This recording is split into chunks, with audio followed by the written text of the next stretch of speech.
Assalamualaikum warahmatullahi wabarakatuh. Kembali lagi dengan saya Ulfa Hamdani Jama dengan NIM 17188080 mata kuliah Administrasi Supervisi Pendidikan. Baiklah, topik dalam kaitannya dengan pengelolaan sebuah lembaga pendidikan yang dilakukan oleh seseorang kita sebut sebagai pemimpin, atau kita bicara soal leadership. Kalau bicara soal leadership, nanti kita akan bicara soal teori-teori yang menyebabkan atau menjadi penyebab munculnya istilah kepemimpinan atau pemimpin ini. Sebab-sebab timbulnya pemimpin ada 3 teori yang mendasarnya. Nah, teori-teori kepemimpinan ini yang pertama, teori-teori genetis atau teori yang mengindikasikan bahwa yang namanya pemimpin itu muncul karena dilahirkan pemimpin itu menurut teori ini. Tidak dibuat, tidak didesain, tidak dibentuk, melainkan lahir sebagai seorang pemimpin dan memang sudah ada sejak ia dilahirkan. Artinya memang ketika seseorang lahir itu diyakini akan membawa sifat-sifat kepemimpinan, meski memang tidak semua orang memiliki itu.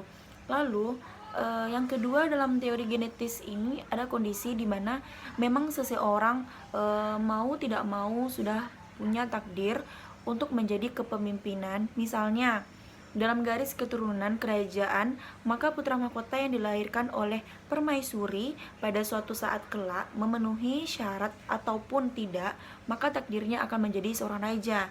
Nah, ini namanya garis keturunan dalam konsep kepemimpinan dan sisi teori genetis. Nah, yang kedua adalah teori sosial. Teori sosial ini menyatakan bahwa pemimpin itu memang dibentuk atau disiapkan, dengan kata lain yang tidak dilahirkan tapi didesain, direncanakan sehingga mau tidak mau pada akhirnya akan muncul satu kondisi yang siap untuk menjadi pemimpin.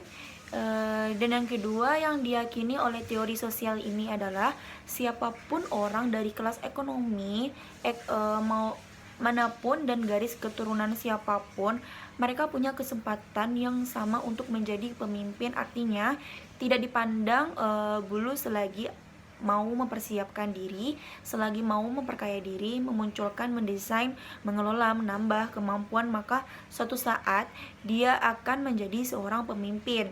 Lalu yang ketiga, teori namanya teori ekologi. Teori ekologi ini adalah kombinasi kedua teori tadi yang mengindikasikan bahwa teori ekologi muncul sebagai reaksi dari teori genetis dan teori sosial.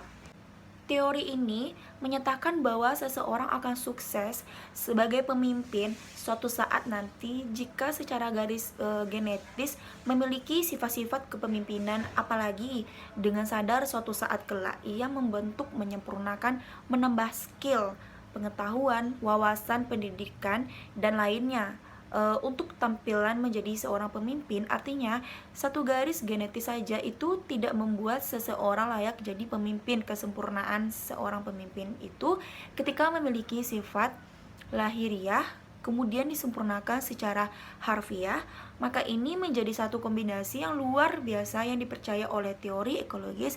This is the real male leader. Jadi dengan sadar kita memiliki sifat-sifat yang kita bawa sejak lahir. Dengan sadar pula kita membentuk, memenahi, dan menyempurnakan skill itu. Lalu konsep kepemimpinan.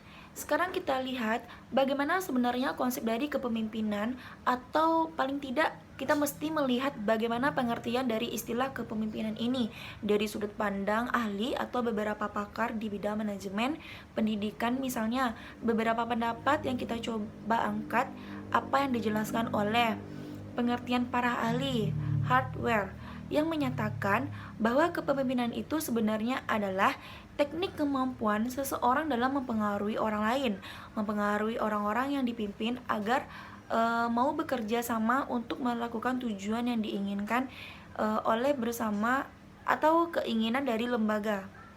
Lalu di Indonesia kita ambil pendapat Siagian dan Sutarto. Paling tidak ketika kita coba olah ini merupakan satu rangkaian kegiatan penataan berupa kemampuan mempengaruhi perilaku orang lain dalam satu situasi tertentu agar mereka mau bekerja sama, mereka mau melakukan berbagai hal yang kita inginkan untuk mencapai tujuan yang telah ditetapkan. Nah, pendapat yang sangat lama terkait dengan kepemimpinan dapat dijelaskan oleh teori dan juga teori ini menyatakan bahwa kepemimpinan ini sebenarnya pada prinsip adalah terkait dengan hubungan yang erat yang ada di dalam diri seseorang atau memimpin dalam rangka mempengaruhi orang-orang yang dipimpinnya untuk bekerja sama secara sadar dalam hubungan tugas untuk mencapai keinginan yang diharapkan. Lalu sedangkan Franklin G. Moore menyatakan bahwa kepemimpinan itu adalah satu kemampuan, satu skill yang membuat orang-orang bertindak sesuai dengan apa yang diinginkan oleh orang yang bersangkutan. Jadi bisa kita simpulkan sebenarnya namanya kepemimpinan itu skill, kemampuan seseorang, kemampuan Anda, kemampuan kita dalam mempengaruhi orang lain. Orang lain yang di sini maksud adalah orang-orang yang memang kita pimpin. Kalau dalam satu lembaga karyawan skill mempengaruhi mereka agar mau melakukan apa yang kita inginkan dalam konteks pekerjaan dalam rangka mencapai tujuan bersama. Tujuan lembaga, jadi ketika satu lembaga, satu kantor dipimpin oleh seseorang yang tidak memiliki skill untuk mempengaruhi orang lain ketika berbicara, menyampaikan suatu statement tetapi tidak didengarkan atau ada indikasi tidak mampu meyakinkan yang sangat besar. Kenapa pada akhirnya memberikan dampak bahwa orang-orang yang dipimpin tidak mau mendengarkan, apalagi mengikuti apa yang diinginkan oleh si leader, yang bersangkutan otomatis akan berakibat pada kinerja lembaga atau perusahaan yang tentu saja pada jangka panjang juga memberikan dampak pada pencapaian tujuan organisasi. Nah, di sini muncullah salah satu pertanyaan yang seringkali memang harus dijawab ketika bicara soal kepemimpinan. Ada 3 syarat-syarat yang harus dipenuhi oleh seseorang ketika menjadi seorang pemimpin. Banyak sebenarnya, tapi jelas secara teoritik ketika kita mencoba berasumsi pada teori-teori yang muncul, apakah di berbagai buku, berbagai jurnal atau artikel terkait dengan kepemimpinan, mereka membaginya dalam rangka dalam beberapa konsep. Misalnya, yang paling umum ada 3 hal yang penting dalam konsepsi kepemimpinan. Dalam konteks ini, syarat-syarat kepemimpinan itu dilihat dari 3 hal. Nah, syarat-syarat kepemimpinan yang pertama, kekuasaan itu adalah satu otoritas atau legalitas yang memberikan wewenang kepada seorang pemimpin untuk mempengaruhi, kemudian menggerakkan bawahannya, menggerakkan karyawannya, menggerakkan orang-orang yang memang di bawah kepemimpinan untuk berbuat sesuatu dalam rangka penyelesaian tugas dan pekerjaan yang diberikan. Lalu yang kedua, kaitannya syarat itu terkait dengan kewibawaan. Yang kewibawaan itu sendiri merupakan keunggulan kelebihan utamaan seseorang sehingga pemimpin mampu mengatur orang lain. Ada faktor X yang menyebabkan orang lain tanpa disadari bahwa mengikuti dan patuh pada apa yang disampaikan oleh mereka. Lalu, syarat yang ketiga adalah kepemimpinan dalam konteks ini kemampuannya itu dari sumber daya, kekuatan, kesanggupan, termasuk kecakapan secara teknis, sosial, dan skill-skill lainnya yang dipenuhi memiliki oleh seseorang yang melebihi orang-orang sekitarnya. Nah, pendapat si James Ely dalam jurnalnya, dia menyatakan bahwa pemimpin itu dimanapun dia berada harus mempunyai kelebihan yang layak dan itu tidak dimiliki oleh banyak orang yang di sekelilingnya. Mereka artinya itu, kalau toh ada dia memiliki skill yang dimaksudnya jauh melebihi kemampuan yang dimiliki oleh orang-orang yang dipimpinnya. Oke, kita bahas kelebihan pemimpin menurut James. Yang pertama adalah kepastian, kecerdasan, kewaspadaan, termasuk kemampuan komunikasi dan berbicara, dan kemampuan mereka dalam menilai orang lain, menilai pekerjaan, menilai dan melakukan analisis terhadap lembaga. Lalu yang kedua, kaitannya adalah prestasi. Tentu saja yang dimaksud adalah orang-orang yang berhak menjadi pemimpin adalah secara legal memiliki prestasi yang yang mampu dibandingkan oleh orang lain. Gelar sarjananya artinya secara indikasi mereka memang dipandang punya kelebihan, punya level pendidikan yang lebih tinggi. Kemudian ilmu pengetahuan dan wawasan di segala bidang. Barangkali kaitannya dengan kemampuan mengelola manusia, mengelola berbagai sumber daya di sebuah lembaga. Kemudian yang ketiga kaitannya adalah dengan tanggung jawab, ada keberanian, ada unsur ketekunan, kemandirian, kreativitas, keuletan, dan berbagai hal yang sebenarnya kalau harus disimpulkan adalah orang-orang yang memang memiliki kemampuan di segala hal.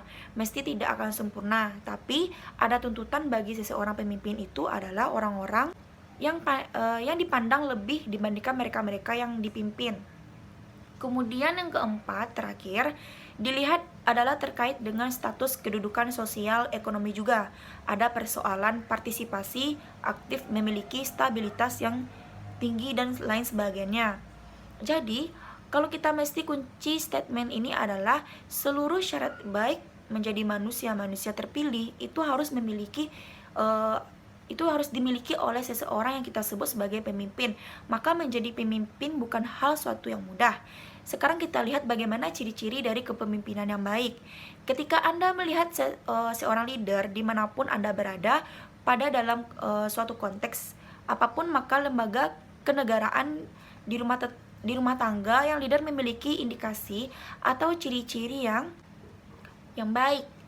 Nah, menurut Garungan ada satu titik yang dianggap sebagai indikasi bahwa seseorang itu memiliki ciri yang baik. Sebagai seorang pemimpin itu alat ukurnya ada, dan dia menangkap dalam beberapa hal, dalam 3 hal ciri utama sehingga kita bisa menilai baik buruknya seorang pemimpin. Baiklah, lanjut saja kita bahas tentang ciri-ciri kepemimpinan.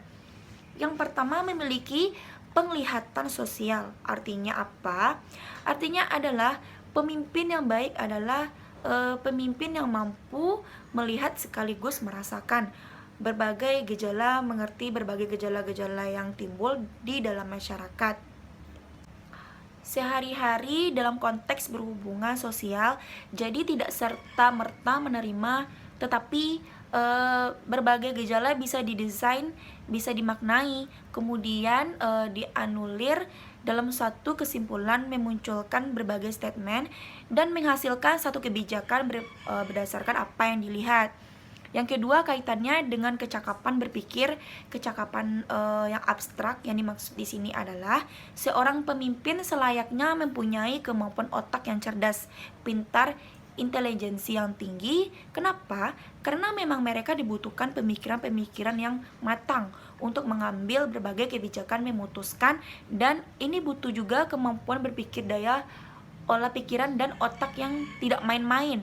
Jadi seorang pemimpin harus dapat menganalisa berbagai persoalan, berbagai hal, kemudian memutuskan adanya gejala yang terjadi dalam kelompoknya, dalam lembaga, sehingga bermanfaat bukan hanya untuk satu orang dan 2 orang, tetapi untuk tujuan lembaga dan organisasi secara keseluruhan. Lalu yang ketiga, ciri kepemimpinan yang baik itu adalah keseimbangan emosinya. Artinya apa? Seorang pemimpin seharusnya adalah orang yang stabil secara emosi, tidak mudah naik darah, tidak mudah emosi, tidak mau berbuat ribut, menandakan emosinya belum mantap atau labil sehingga menyulitkan ketika mengambil keputusan atau berhadapan pada kondisi-kondisi yang mau menuntut dia untuk mengambil keputusan yang baik. Nah, orang demikian yang kita anggap sebagai orang yang labil secara emosi itu akan sulit mengambil keputusan yang bijak, yang bermanfaat untuk kepentingan banyak orang. Bagi kepentingan lembaga, maka seorang kepemimpinan harusnya dalam kondisi ini adalah orang-orang yang memiliki stabilitas emosi yang sangat baik. Ini mengindikasikan bahwa seorang dipandang sebagai pemimpin yang baik dari 3 ciri. Yang pertama mulai dari penglihatan sosial, yang kedua kecakapan berpikir yang abstrak, yang ketiga kestabilan emosi. Jadi 3 indikasi ini bisa kita jadikan sebagai teropong. Apakah pemimpin-pemimpin di sekitar kita di lembaga tempat Anda bekerja adalah saat ini adalah pemimpin yang layaknya terindikasi sebagai pemimpin yang baik. Lalu pemimpin formal dan pemimpin informal.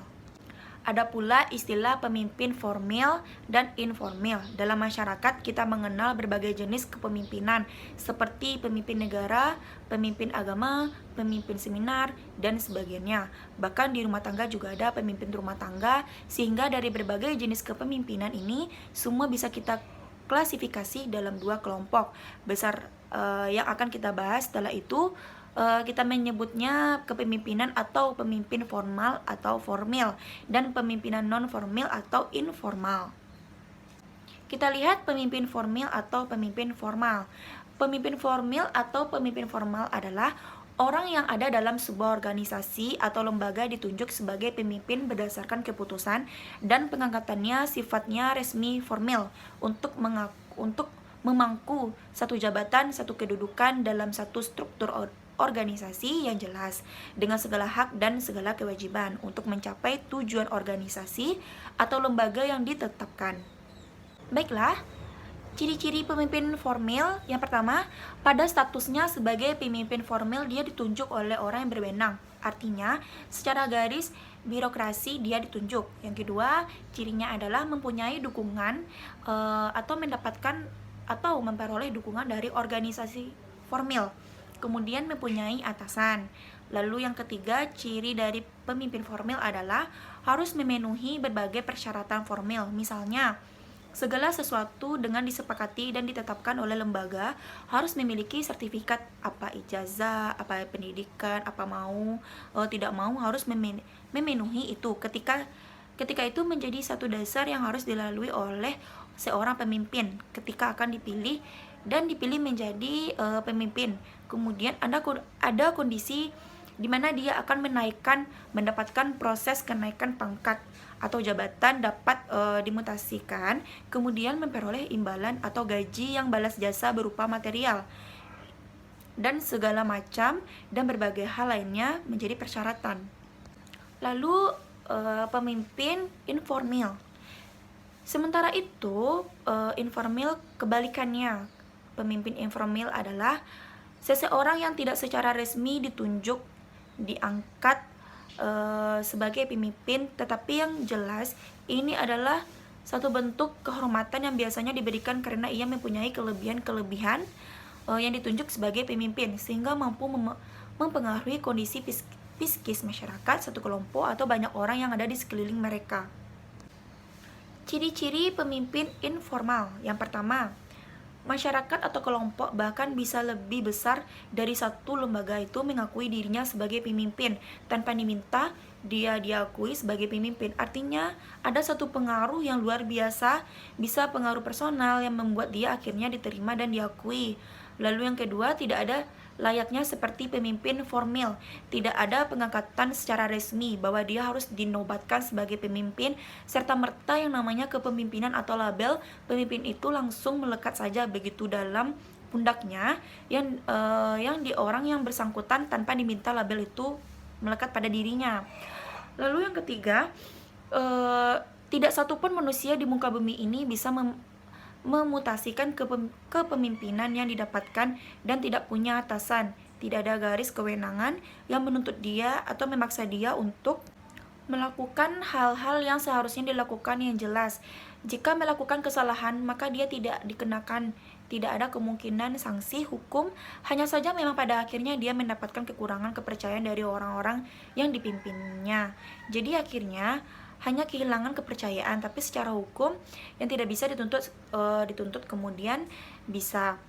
Lalu kemudian jadi ciri yang lainnya adalah dia tidak mendapatkan balas jasa apapun karena secara material dia memang tidak digaji.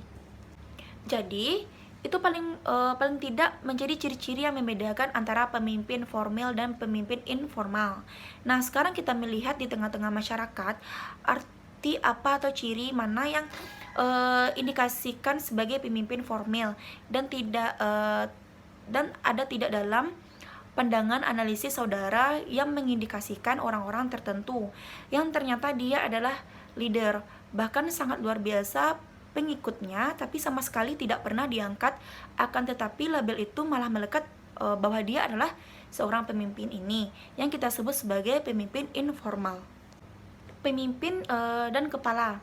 Ada istilah pemimpin, ada istilah kepala, dan sekarang mana dalam pikiran saudara yang dianggap sebagai konteks leader atau leadership yang kita bahas, dan bagaimana saudara bisa membedakan antara kedua hal ini, atau justru sama antara kepala dengan pemimpin.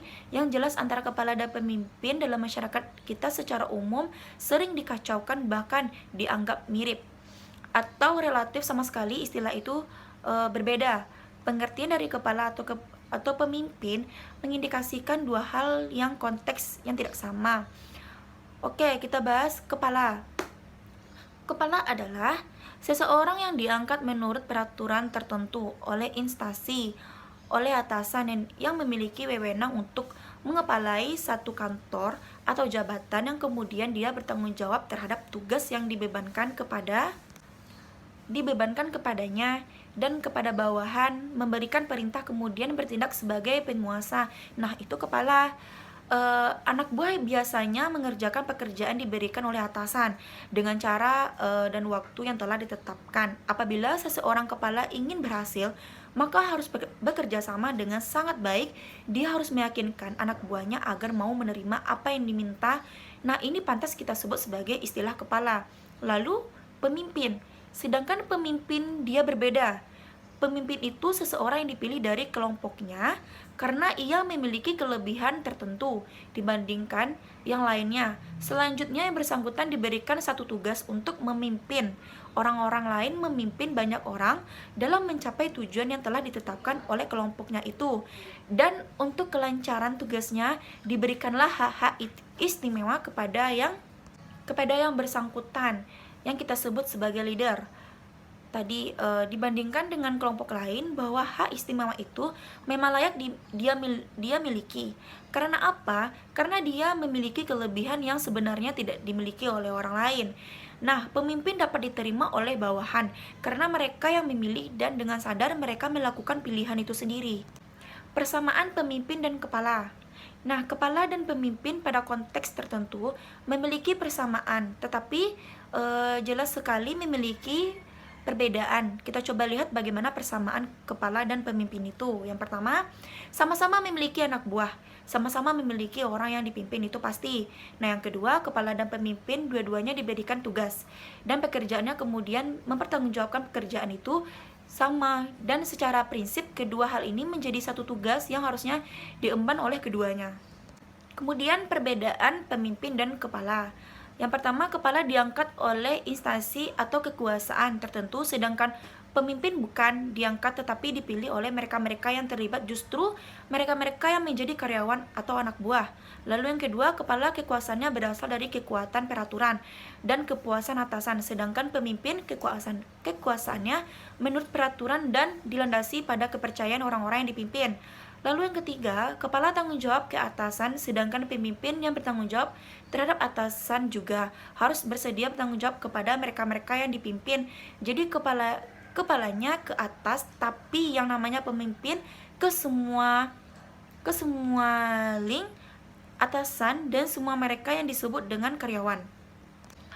Baiklah, kita sampai ke bagian terakhir pertemuan kali ini, soal leadership, dan kita akan bahas soal kepemimpinan. Yang pertama kita lihat adalah persoalan pendekatan sifat yang diawali dari satu pemikiran yang kita sebut sebagai faktor keturunan atau turun-temurun, bahwa yang namanya pemimpin yang itu didasarkan pada garis keturunan. Kemudian dikembangkan adanya teori baru yang bernama psikoteori, di mana timbulnya satu statement bahwa pemimpin itu dapat diciptakan melalui latihan, sehingga setiap orang mempunyai potensi untuk menjadi seorang pemimpin. Nah, kondisi ini ketika bersinergi bagi seorang pemimpin itu memiliki sifat-sifat yang baik yang harus mereka memiliki ketika sudah menjadi seorang pemimpin. Sifat-sifat yang dimaksud adalah memiliki ketakwaan kepada Tuhan yang Maha Esa dan cerdik, kemudian jujur, sehat jasmani, tegas skill. Ini segala macam yang disebut sebagai pendekatan sifat. Lalu yang kedua, pendekatan perilaku adalah satu konteks keberhasilan dan kegagalan seseorang. Yang dimaksud di sini adalah kegagalan dan keberhasilan seorang pemimpin yang dilakukan oleh gaya mereka dalam bersikap dan bertindak dalam mengambil berbagai proses kebijakan selama proses yang memimpin. Lalu yang ketiga, pendekatan itu kita sebut sebagai pendekatan kontingensi. Dalam pandangan ini dikenal dengan Penbergswi, atau satu yang terbaiknya adalah bahwa untuk mengurus suatu organisasi dapat dilakukan dengan paralel tunggal untuk segala situasi pada kenyataannya di setiap organisasi memiliki ciri khusus yang tidak sama, bahkan organisasi yang sejenis akan menghadapi masalah-masalah yang berbeda. Karena itu sebenarnya tidak dapat dipimpin dengan perilaku tunggal untuk segala situasi yang situasinya sebenarnya juga berbeda. Nah, lalu teori yang dipadukan itu adalah satu perpaduan antara teori motivasi, jenjang kebutuhan teori tingkat kematangan, bawalah dengan pendekatan kepemimpinan situasional. Lalu yang kedua, perpaduan antara teori motivasi dua faktor dengan teori tingkat kematangan bawahan dengan pendekatan situasional. Begitu juga dengan perpaduan antara 4 sistem manajemen teori tingkat kematangan bahwa dengan pendekatan situasional. Baiklah, ini barangkali yang menjadi satu pendekatan yang seringkali dimanfaatkan oleh banyak pemimpin dalam rangka mengambil berbagai macam kebijakan terkait dengan analisis masalah yang terjadi di lapangan. Oke, baiklah, sekian materi yang dapat saya sampaikan. Apabila ada kata-kata yang salah, mohon dimaafkan. Wassalamualaikum warahmatullahi wabarakatuh.